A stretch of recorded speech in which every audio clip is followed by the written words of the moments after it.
Hey, welcome to The Explainer. Today, we're jumping into a feeling I'm pretty sure we've all had. That feeling of being completely and utterly overwhelmed. We're going to look at where that feeling comes from and, way more importantly, a really powerful way to deal with it. Just think about that for a second. When you're staring down something that feels absolutely massive, what's your first move? Do you have a go-to strategy? It's a tough question, and a lot of us just freeze up. Today, we're going to explore a framework that can seriously help. All right, so to make sure we're all on the same page, let's put a name to what we're actually up against. We're going to call these huge, overwhelming things behemoths. Now, a behemoth is something of monstrous size or power. But in our lives, this isn't some creature from a myth. No, it's that giant project at work, a really difficult family situation, or a major life decision that just feels too big to even think about starting. You know, there's a great metaphor for this. Life is kind of like a party.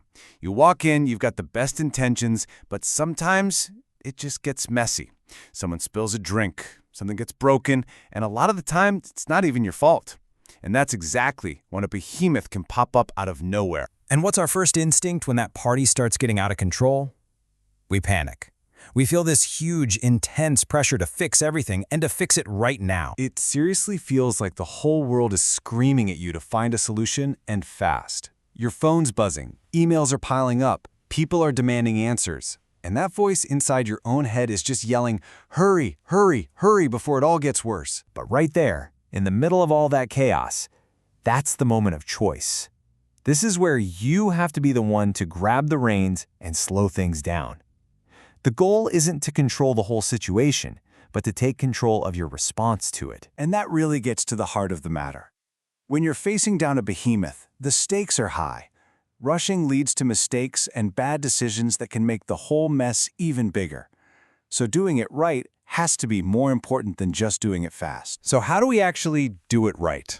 Okay, let's get into the good stuff, the actionable solution.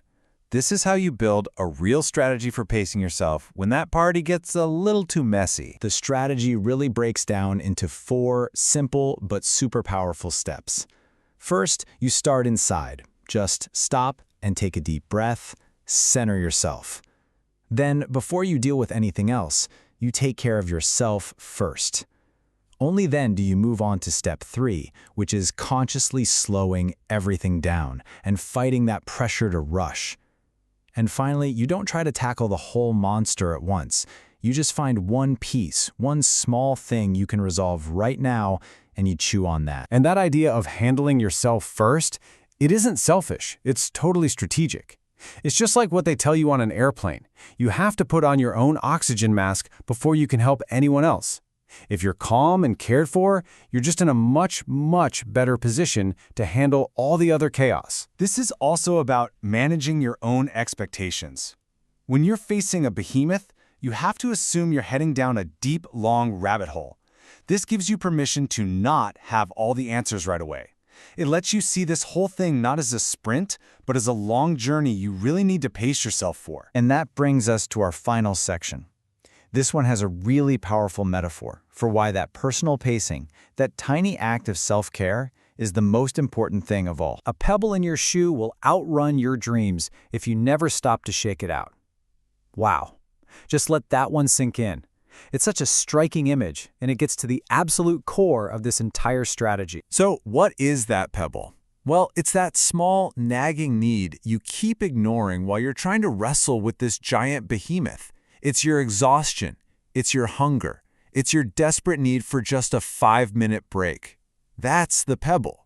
And shaking it out is that simple act of taking care of yourself first. Because on a long journey, that tiny, ignored pebble can become an even bigger obstacle than the mountain you're trying to climb. So as you go about your day, facing whatever challenges are coming your way, I want you to ask yourself this one question. What pebble do you need to shake out today? Because taking that small moment, that might be the very thing that gives you the strength to face your behemoth.